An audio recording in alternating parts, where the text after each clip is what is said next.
Grand Dialogue. Sigika Foba.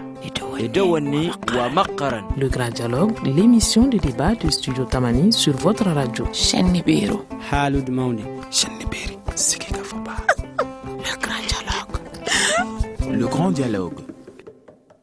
Les droits humains, c'est le sujet du jour, un sujet forcément d'actualité dans la mesure où c'est ce mercredi même que le bureau d'Amnesty International au Mali a présenté à la presse son rapport 2014-2015. Alors, que dit ce rapport?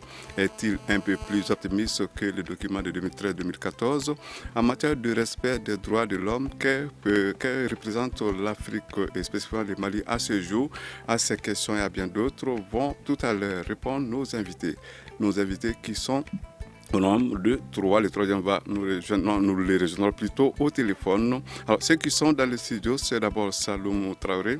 Il est le directeur exécutif d'Amnesty Mali.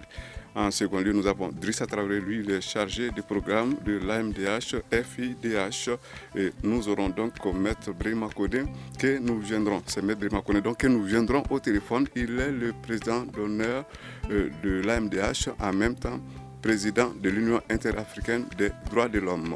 Le grand dialogue de ce mercredi 25 février 2014 ou 2015 donc vous est présenté par Seydou Foma, auditrice, auditeur, bienvenue. Studio Tamani. Je vous le disais, les droits humains, il en est question dans cette émission, mais avant d'entrer dans le vif du sujet, je voudrais qu'on rappelle à nos auditrices et auditeurs ce qu'il faut entendre par droits humains. Alors, nous allons poser la question peut-être à Maître Brima Kodé, il est en ligne. Brima Kodé, vous nous entendez? Oui, je vous entends. Alors, dites-nous pour nos auditeurs, comment définir les droits humains? De façon très simple, les droits humains sont des droits inhérents à la nature de l'homme. Donc, chaque homme dispose de ses droits parce que simplement, il est homme. Donc, il y a beaucoup de droits qu'on peut citer. Le droit à la vie, le droit à la santé, à l'éducation, au logement décent et aussi plusieurs libertés comme la liberté d'opinion, la liberté de travail, la liberté d'aller et venir, etc. Alors, c'est ce qu'il faut donc comprendre par droit humain. Alors, oui. Vous suivez certainement l'actualité avec nous. Amnesty International vient de rendre public son rapport 2014-2015. Que faut-il retenir de ce document? Je crois que nous allons poser la question en premier lieu à Saloum Traoré, le directeur exécutif d'Amnesty International Mali. Merci bien. Je commence par saluer les auditeurs et aussi mon fils qui est très loin de moi, M. Kony. Je lui dis bonsoir. Je pense que pour ceux qui ont suivi ce matin, nous avons malheureusement dit que le rapport de cette année a été encore plus noir que le rapport de l'année dernière. Et le rapport de cette année prévoit malheureusement encore, si les choses ne changeaient pas, si le cours des choses ne changeait pas, encore des lendemains encore plus noirs en matière de droits humains. Donc c'est en fait ce que nous avons essayé de présenter ce matin. Et nous avons dit que les gouvernants essayent de dire que les problèmes des droits humains, ce n'est pas leur problème. De manière indirecte, c'est ce qu'ils nous disent. Ils sont beaucoup plus préoccupés par des courses pour des postes. Mais à les entendre en public, c'est pas ce que nous croyons savoir que nous pensons qu'ils sont plutôt préoccupés par cette situation. Bon, là, il y a un petit bémol que j'allais marquer, c'est que nous avons la chance au Mali d'avoir des autorités qui ont leur leitmotiv maintenant en matière de droits humains. Autrement dit, toutes les autorités maliennes, quand ils prennent la parole, ils commencent par parler des droits humains. Ce qui est très bien pour à notre avis, mais seulement nous leur demandons d'aller un peu plus loin et d'être plus pratiques. C'est-à-dire que nous avons déploré qu'on parle trop des droits humains, mais on ne pratique pas les droits humains. Saloum Traoré, je crois que nous aurons l'occasion de revenir sur la situation qui concerne concrètement le Mali. Nous allons maintenant demander à Drissa Traoré qui est le chargé du programme à l'AMDH, FIDH. Je crois savoir que vous aussi, vous savez quelque chose du contenu du rapport qui vient d'être publié et quelle lecture vous faites de ce contenu. Merci beaucoup. Je salue d'abord les auditeurs et les auditrices et tous les militants des droits de l'homme. On dirait bien droits humains, parce que les notions évoluent.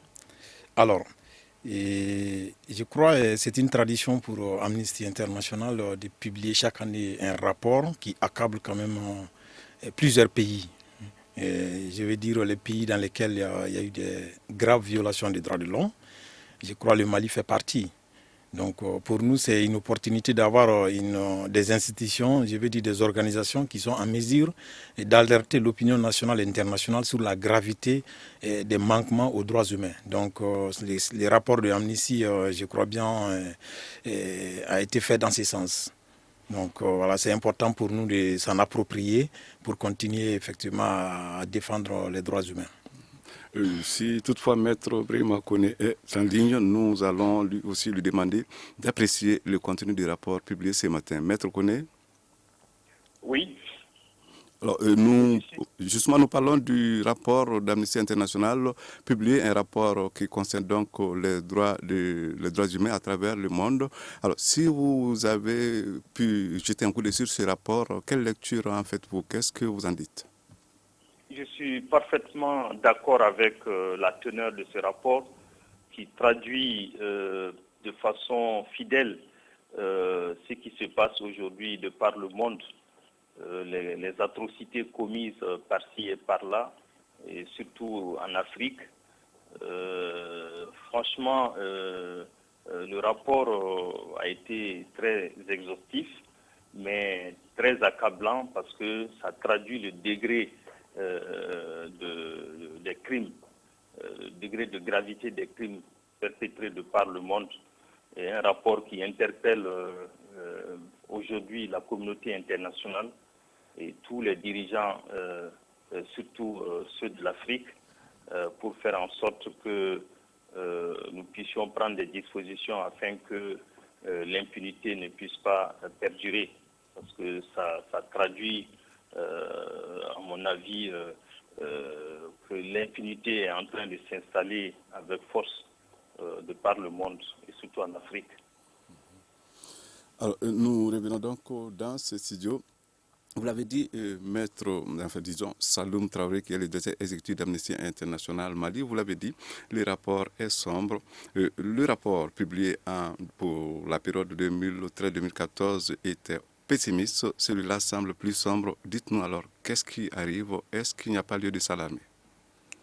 Il y a lieu vraiment de s'alarmer, parce que dans ce rapport-là, vous voyez, il y a sur les 160 pays qui ont été concernés par l'enquête d'Amnesty International, il y a au moins 35 pays qui ont connu des crises très très très violentes cette année, avec un nombre incalculable de morts.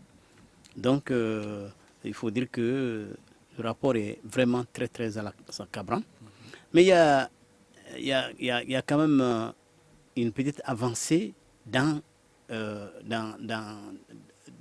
la production de ce rapport, parce que pour la première fois, nous nous adressons directement aux 5 pays les plus forts du monde pour leur demander d'accepter pour les causes qui sont extrêmement graves, par exemple des violations qui font appel des violations des droits humains dans le sens de violation du droit international humanitaire, ou bien les crises graves, de faire en sorte qu'ils puissent mettre leur veto de côté. Donc ça, c'est important, et nous pensons qu'ils vont nous écouter, parce que nous avons vu que dans beaucoup de pays, la crise a été exacerbée par le fait que eux, ils n'ont pas voulu, en temps normal, disons pendant le temps du conflit, ils n'ont pas voulu accepter de mettre un peu leur veto à côté. Et quand toute la communauté internationale a voulu trouver une solution, l'un d'eux vient dire, bon, moi je ne suis pas d'accord et j'ai mon droit de veto, donc je ne suis pas d'accord. Ce qui fait que ça a contribué vraiment à augmenter le nombre de morts, le nombre de décès. Et nous pensons que très certainement, s'ils ont accepté de mettre leur veto de côté, quand il y a une crise grave humanitaire de ce genre, ça va diminuer le nombre de morts. Alors, des pays sont certainement cités. Dites-nous maintenant, parmi ces pays cités, est-ce qu'il y a beaucoup de pays africains? Je ne sais pas s'il faut dire heureusement ou malheureusement, parmi ces pays, il n'y a aucun pays africain, parce qu'il s'agit des 5 pays les plus puissants. Il s'agit de la Chine, de la France, des États-Unis, etc. Oui, là, il s'agit des puissances auxquelles vous vous adressez. Exactement. Mais dans votre rapport, le document publié, au bas du tableau, certainement, il y a des pays qui figurent. Je voudrais savoir si les pays africains sont nombreux, cités en mauvais exemple dans ces documents. Évidemment. Et nous avons beaucoup de pays africains qui ont été cités, et plus particulièrement, je vais commencer d'abord par le Mali, qui a été cité. Ensuite, il y a le Rwanda, il y a le Nigeria, il y a l'Angola, etc. Donc, vraiment, il y a beaucoup de pays africains qui ont été cités. Idrissa Traoré, qu'est-ce que cela vous dit de voir beaucoup de pays africains cités dans ces documents? Oui, je crois que cela n'est pas surprenant de par effectivement la gouvernance dans nos pays. Je crois que les droits de l'homme sont intimement liés aussi à la gouvernance. Et souvent, je crois bien savoir que les déficits de démocratie ou les déficits de gouvernance entraînent plusieurs violations des droits de l'homme. Parce que l'État, si effectivement il y a... On réside dans un pays, effectivement, des cas de malgouvernance. Il va de soi que cette malgouvernance soit effectivement une cause des conflits récurrents qui sont partout en Afrique. Alors, Saloum Traoré, vous l'avez dit, le Mali donc, est cité parmi les pays africains qui sont dans ces documents. Qu'est-ce qu'on reproche concrètement au pays, au Mali donc? Bon, on reproche au Mali que...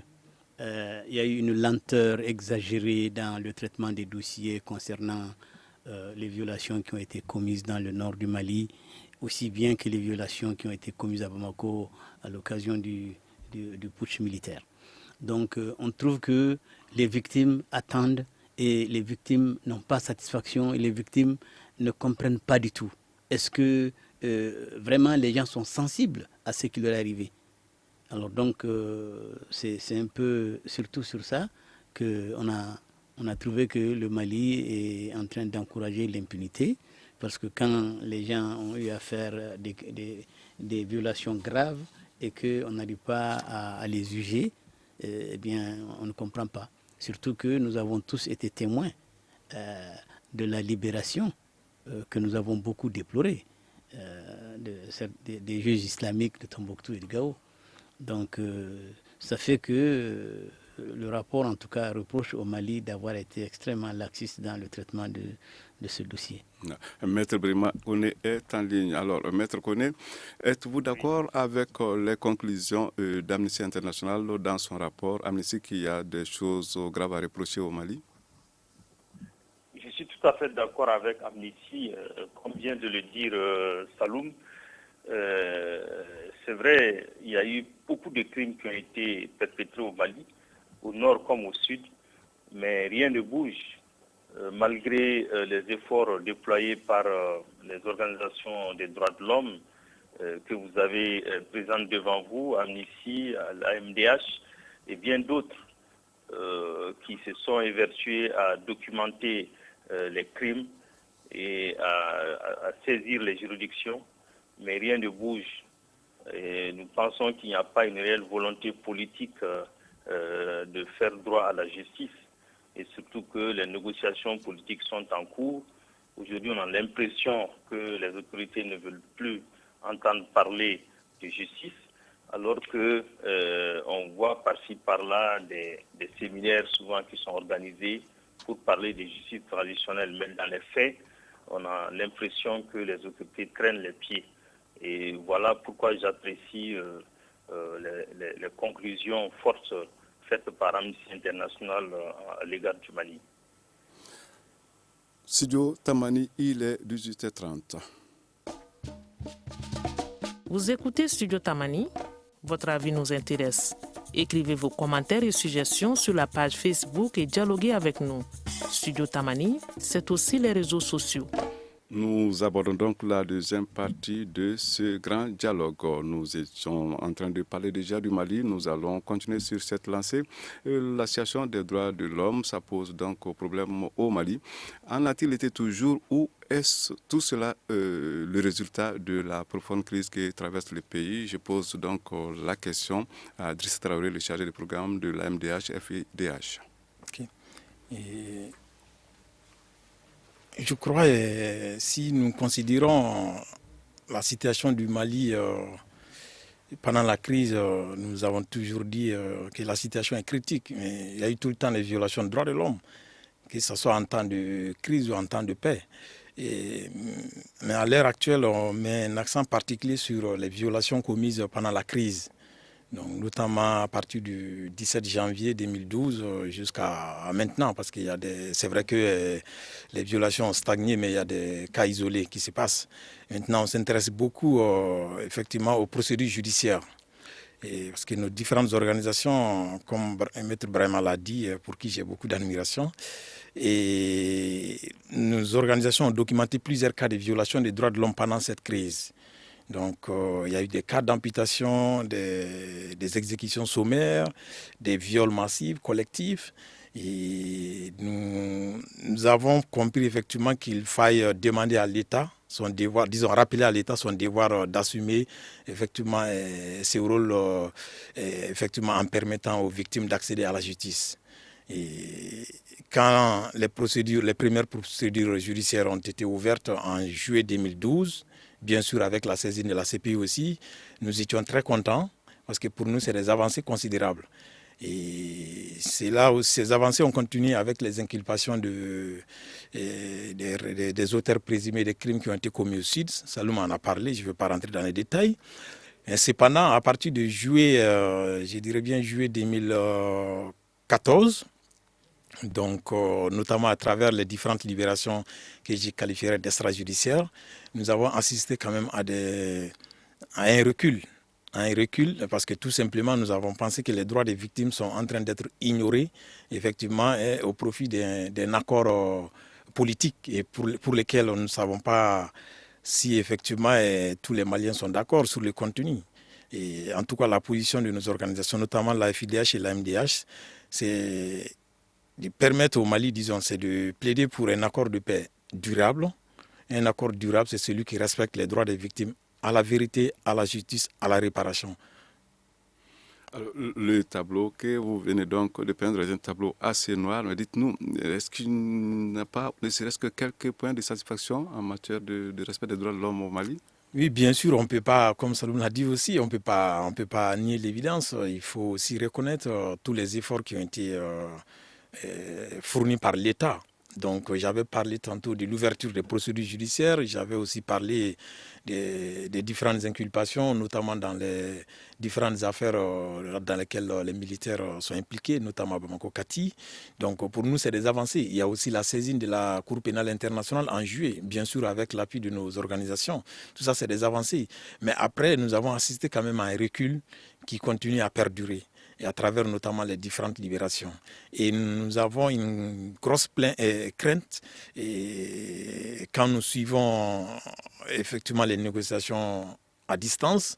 Et nous avons une crainte, cette crainte est fondée parce que nous craignons beaucoup qu'il y ait des accords d'amnistie en faveur des auteurs présumés des violations graves des droits de l'homme. Et nous savons aussi pertinemment que dans un pays en sortie de crise, il y a des arrangements politiques. Mais nous estimons que ces arrangements politiques ne doivent pas aussi effectivement violer les droits des victimes à la justice, à la vérité. Alors, la situation des victimes, nous en parlerons un peu plus tard. À présent, la question que je vais poser concerne la pression. Vous êtes tous vous appartenez à des organisations qui luttent pour le respect des droits humains. Dites-nous, est-ce que vos organisations disposent de moyens de pression pour faire peut-être fléchir à tel ou tel niveau les autorités maliennes? Je crois que nous allons demander à Saloum Traoré, le directeur exécutif d'Amnesty International, de se prononcer sur cette question. Oui, bien sûr, je dirais oui, bien sûr. Vous savez, nous, notre force, c'est notre bic et aussi notre bec. Je mets ça entre guillemets, quoi. Ça veut dire que quand nous parlons, on nous écoute. Ce n'est pas par amour, mais c'est par respect pour le travail que nous faisons, pour la rigueur que nous mettons dans notre travail, pour le sérieux que nous mettons dans notre travail.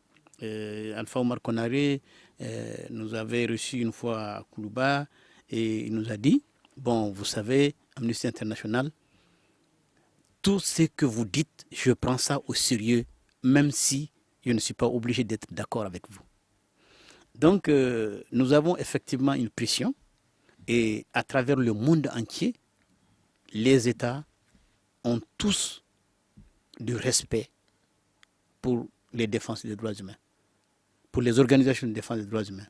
Parce que, vous savez, hein, même les plus sanguinaires parmi les gouvernants, ils n'ont pas besoin de quelqu'un qui leur dit qu'ils travaillent mal. Donc, alors que nous avons décidé justement de mettre la lumière partout où il y a ces violations-là. Donc, au Mali, pas plus que il y a quelques 2 à 3 mois maintenant, vous avez vu la grande marche que nous avions organisée et cette grande marche a produit énormément d'effets. Nous avions depuis quelque temps déjà avant cette marche, nous avons envoyé un peu partout des demandes pour qu'on nous reçoive, pour discuter un peu de la situation des droits humains au Mali. Mais tenez-vous bien, le lendemain de la marche des arts, nous avons été reçus dans tous les grands milieux du Mali. Donc ça veut dire que ça c'est une force, c'est une pression. Nous sommes organisés et j'ai l'honneur aussi de le dire ici, c'est que M. Traoré, aussi bien que tous les défenseurs des droits humains du Mali, ont accepté de me désigner comme leur président. Donc je suis le président du réseau des défenseurs des droits humains. Et c'est ce réseau justement que nous avons mis en branle. Et toutes nos grandes organisations étaient présentes et sont encore de ce réseau. Et le réseau est ouvert pour d'autres adhésions. Il y a 32 organisations là-dedans. Si nous marchons aujourd'hui ou si nous levons la voix, c'est très sûr que nous allons être écoutés. Parce qu'ils savent que c'est pour du sérieux seulement que nous levons la voix. Nous ne sommes pas là du tout pour distraire les gens. Nous allons tenter de joindre Maître Brahima Koné. Alors dites-nous, Maître, est-ce que les organisations de défense des droits de l'homme au Mali ont suffisamment de marge de manœuvre pour pouvoir influencer la situation? Je pense que oui. Je pense que oui, parce que c'est des organisations assez matures, bien organisées. Aujourd'hui, il y a un réseau en place, comme le dit Saloum, un réseau qui constitue un véritable cadre de concertation, de rencontres pour les actions communes par rapport aux violations des droits de l'homme. Donc, ils ont une large marge de manœuvre, mais surtout, ces organisations ont une certaine crédibilité au regard de l'opinion publique nationale et internationale. Donc, c'est des organisations qui sont bien écoutées à tous les niveaux. C'est pour cela, lorsqu'il y a des mouvements, et immédiatement, les autorités publiques essaient de réagir. Pour vous donner un exemple, lorsque il y a eu la crise malienne, c'est grâce à ces organisations que d'abord on a pu même avoir certains éléments qui ont pu servir de base à la saisine de la Cour pénale internationale par l'État du Mali lui-même. Donc ce sont les organisations de défense des droits de l'homme qui ont d'abord proposé ça à l'État et l'ont accompagné à faire en sorte que ce travail puisse être achevé.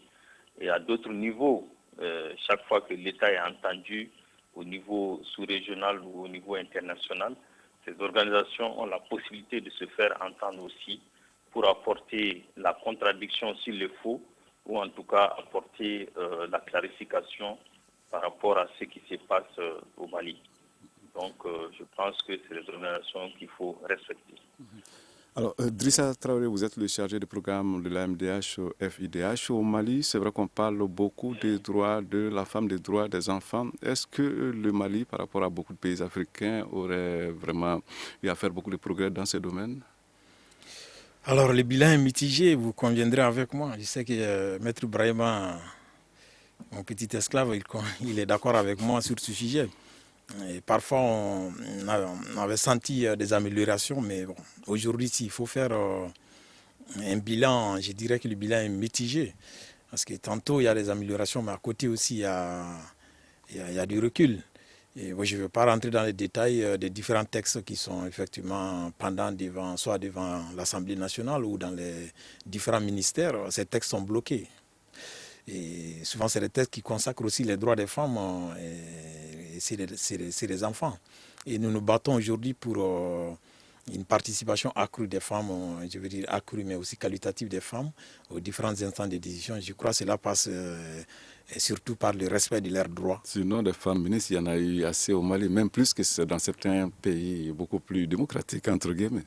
Oui, chaque pays effectivement a ses réalités, mais si nous devons nous référer aux différentes conventions internationales et traités ratifiés par l'État du Mali, nous estimons qu'il y a encore du progrès à réaliser. Et je ne pourrais pas m'en passer de parler de toutes les violations des droits de l'homme commises à l'égard des femmes pendant la crise. Aucune procédure spéciale n'avait été ouverte contre les viols et les autres formes de violences sexuelles commises pendant la crise. N'eût été la saisine par nos organisations, la saisine de la justice, à travers une plainte au nom de 80 victimes femmes et filles, dans les régions qui étaient jadis occupées par les groupes armés. Donc à ce niveau, il y a beaucoup de choses à faire. Les progrès ont été réalisés, mais il y a encore des choses à faire dans ces domaines-là. Droit de la femme, droit des enfants, nous allons nous adresser à Saloum Traoré. Dites-nous, y aurait-il donc un décalage entre le discours et la réalité? Vous l'avez dit, il y a vraiment un espace extrêmement large et qui grandit malheureusement entre le discours et la réalité. Et j'ai bien l'habitude de le dire au Mali,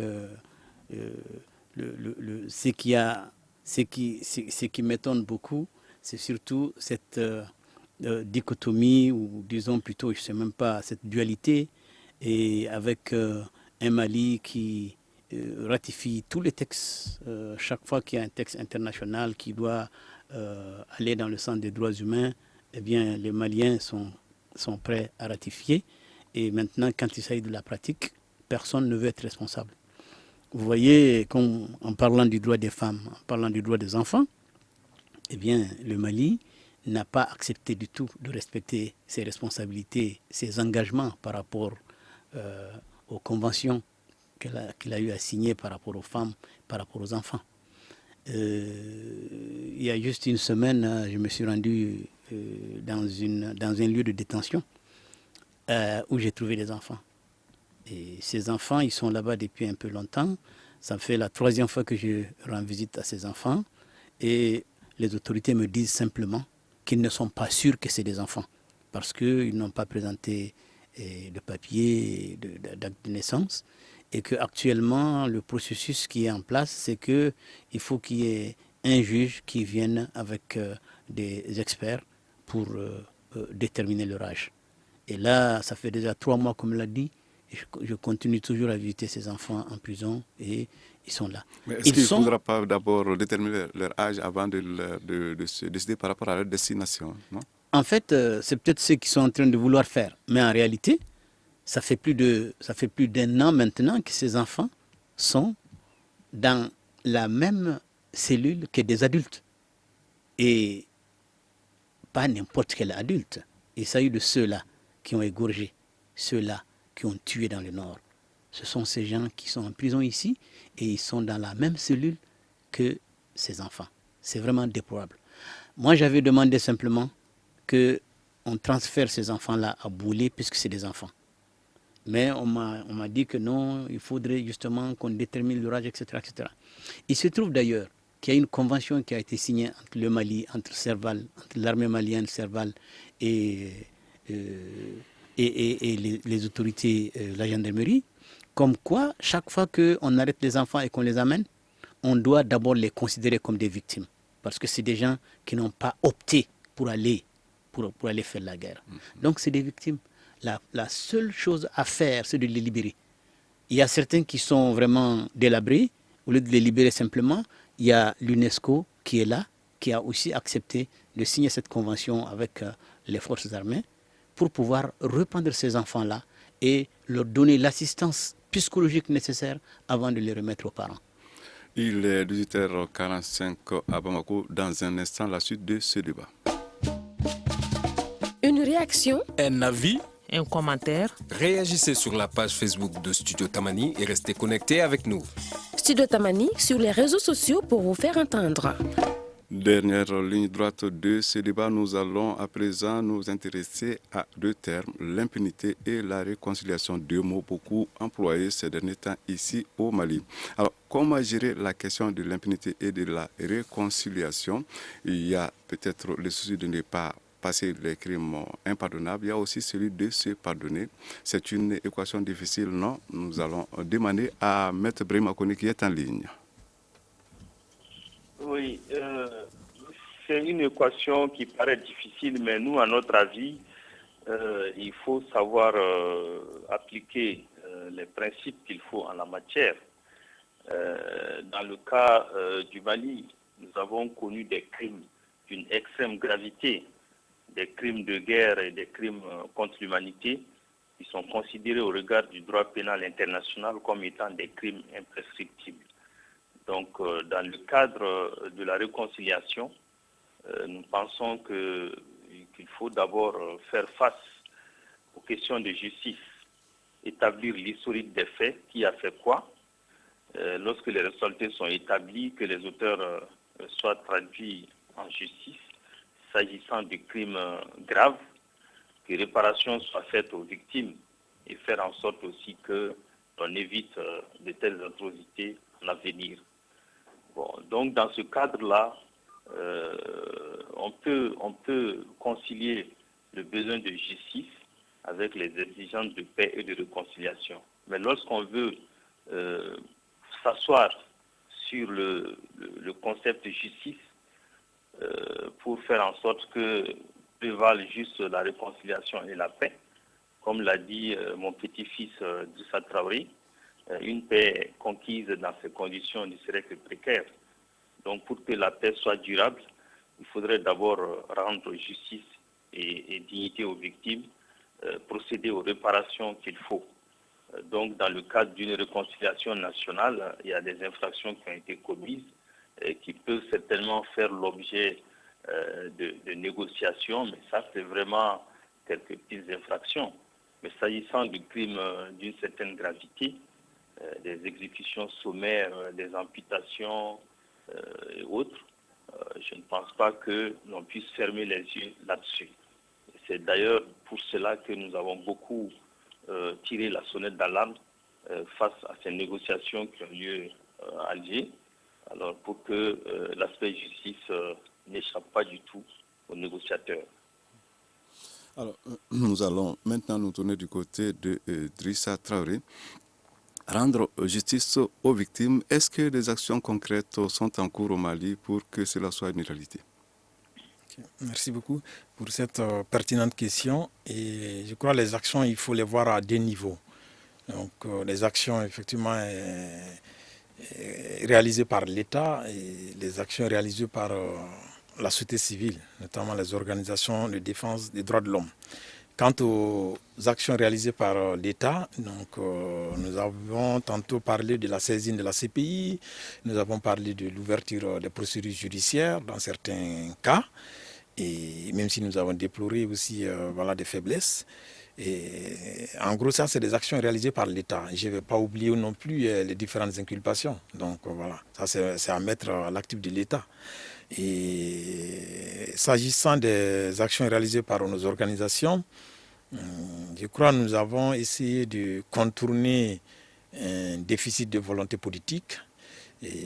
Parce que tout simplement, nous avons vu que plusieurs victimes n'étaient pas en mesure de saisir la justice nationale. Et c'est pourquoi nous avons décidé de les assister en leur apportant une assistance judiciaire et juridique. Donc à ce jour, la MDH et la FIDH accompagnent plusieurs victimes de la crise, que ce soit les victimes des événements qui se sont produits ici, à Bamako-Kati, mais aussi les événements, surtout les événements du Nord. Donc pour nous, c'est une réponse. Et une autre action, toujours dans le cadre des affaires du Nord, et comme vous le savez, aucune enquête n'a été menée par les différents juges d'instruction qui sont chargés de ces affaires-là. Et alors que nous savons l'ampleur des crimes commis au Nord. Et face à ce déficit, nous avons fait venir certaines victimes pour qu'elles soient écoutées et entendues par les juges. Je parle sous le contrôle de Maître Brema, qui est le coordinateur du pool d'avocats des victimes. Donc voilà, nous avons fait venir des victimes en nos moyens pour qu'elles soient entendues par le juge parce que la justice n'a pas fait ce qu'elle devait faire. Et tout récemment, le 12 novembre, nous avons déposé une plainte au nom de 80 filles et femmes plutôt, victimes de viols et d'autres formes de violences sexuelles pendant la crise au Nord. Donc pour nous, c'est des réponses effectivement adéquates aux besoins de la justice. Parce que nous avons tout le temps dit et nous allons continuer à les rappeler, et pour que nous ayons cette réconciliation qui nous est chère, et il convient d'apporter une réponse équitable et adéquate aux besoins de justice. Parce qu'aujourd'hui, les gens ont soif de cette justice. Il faut donner un exemple pour éviter la perpétration des crimes dans le futur. Saloum Traoré, vous qui êtes le directeur exécutif d'Amnesty International Mali, que pouvez-vous préconiser pour qu'après tout ce qui est arrivé dans ces pays, tout ce qui s'est passé, pour qu'on aboutisse à une véritable réconciliation? Bien. Moi, je pense que je vais peut-être commencer par le 4e pilier de la justice transitionnelle. Parce que pour ce qui concerne, pour le problème que le Mali a eu à vivre, il faut forcément une justice transitionnelle. En 2 mots, vous pouvez expliquer à nos auditeurs ce qu'il faut entendre par justice transitionnelle. Voilà. Bien. Bon, la justice transitionnelle, comme son nom l'indique, c'est une justice de transition. C'est-à-dire que nous sommes partis de la paix à une zone de turbulence et nous devons retourner à la paix. Donc, entre-temps, maintenant, eh bien, on adopte la justice transitionnelle pour pouvoir juger les violations massives qui ont eu à être commises. La justice traditionnelle, avec sa lenteur, avec tout ce que ça comme procédure, est incapable de pouvoir venir à bout de tous les cas qui ont été commis pendant le temps, et ça va prendre énormément de temps si on devait continuer comme ça. Mais la justice transitionnelle inclut aussi la justice traditionnelle, c'est-à-dire que les deux ne s'excluent pas et l'autre ne s'arrête pas pour que l'autre intervienne, mais c'est ensemble que ça se fait, avec le bonheur qu'avec la justice traditionnelle, eh bien, il n'y a pas de prescription. Je crois que vous parliez justement à ce sujet des 4 piliers. Oui, j'avais déjà parlé du premier pilier. Bon, et le deuxième pilier, le premier pilier, c'est le droit à l'information, le droit à la vérité. Le deuxième pilier, c'est le droit à la justice elle-même. Le troisième pilier, c'est les réparations. Et le 4e pilier, et c'est là encore un pilier extrêmement important, ça, c'est le domaine des réformes. C'est-à-dire qu'il faudrait qu'on ait une garantie que cela ne se produira plus. Et pour ça, il faudrait que l'État engage en profondeur des réformes. Et ces réformes ont déjà commencé au Mali. Il y a des réformes dans le secteur de l'armée, des réformes dans le secteur de la justice, des réformes à tous les niveaux. Et c'est avec ces réformes-là que des nouvelles lois vont être adoptées pour que désormais on ne puisse plus retomber encore à une situation, à la situation que nous avons connue pendant ces années. Alors, vous aboutissez tous les 3 au même constat. La situation en matière de droits humains reste donc préoccupante. Je voudrais vous poser la question suivante. On dénonce depuis des années les raisons, parce que je crois qu'il faut voir le problème en amont. Le constat est là, mais les raisons sont aussi là. On dénonce au début des années le trafic d'armes, par exemple, qui est d'ailleurs considéré comme une raison qui constitue en quelque sorte le carburant de pas mal de crises. Il y a des déclarations de bonne foi. La mobilisation, est-ce qu'elle ne fait pas défaut? La mobilisation, oui. Vous voulez dire, est-ce que... on en parle, voilà. Et oui. Après? Bon, je pense que là, il y a eu beaucoup de mobilisation, et parce que nous savons que les armes sont utilisées pour... c'est comme de l'essence pour pouvoir faire marcher la machine de la guerre. Et nous pensons que s'il y a moins d'armes, il y aura peut-être moins de guerre. Mais nous savons aussi qu'à ce niveau, il y a eu beaucoup de progrès, puisque nous avons désormais le TCA. Le TCA, c'est le traité contre la prolifération des armes, le traité le traité sur le commerce des armes. Il s'agit de faire en sorte que les armes puissent suivre une voie que tout le monde connaît. Autrement dit, avec un traité comme nous l'avons eu maintenant, ça a été déjà signé le 24 décembre dernier, ça a été ratifié, eh bien avec ce traité, les armes ne vont être achetées que par des États. Donc, on a la chance alors en ce moment-là de ne pas avoir les armes dans les mains de gens qui vont faire des violations massives avec. Les rébellions, les groupes armés, etc., vont difficilement avoir des armes. Et nous sommes très heureux que ce soit, il y a au moins 5 pays parmi les grands producteurs d'armes qui ont accepté aussi de signer, de ratifier même cette convention. Donc, ça fait que nous allons voir que avec cette convention, il y aura certainement moins de morts, moins de victimes. Alors, il nous reste à peu près 2 minutes. Nous allons essayer de joindre Maître Brahima Koné. Alors, Maître, dites-nous, est-ce qu'il peut y avoir des mesures préventives efficaces contre les différentes formes de violation des droits de l'homme? Bien sûr que oui. Il s'agit de mettre en place des systèmes. D'abord, il y a la sensibilisation. Il faudrait que les citoyens soient sensibilisés, que ceux qui sont chargés d'appliquer la loi soient sensibilisés.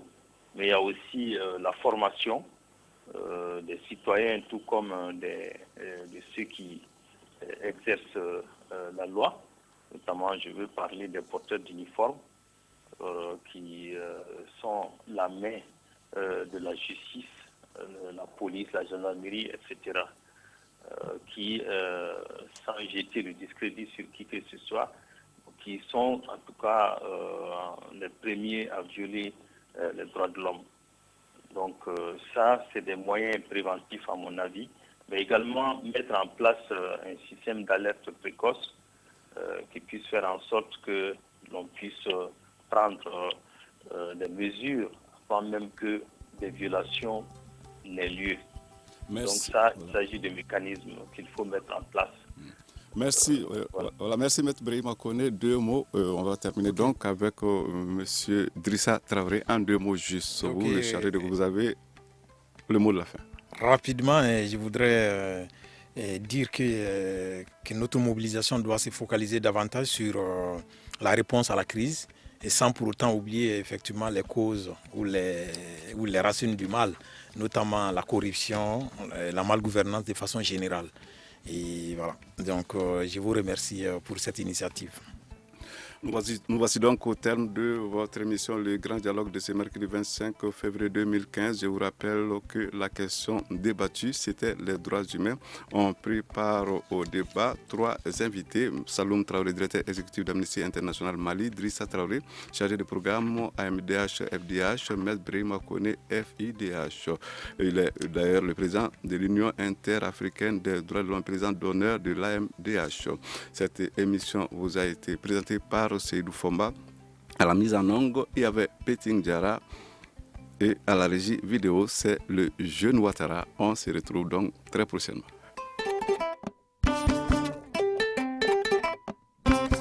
Le Grand Dialogue. Sigika Foba. Le Grand Dialogue, l'émission de débat du Studio Tamani sur votre radio. Shenibiro. Halud Mauni. Shenibiri. Sigika Foba. Le Grand Dialogue. Le Grand Dialogue.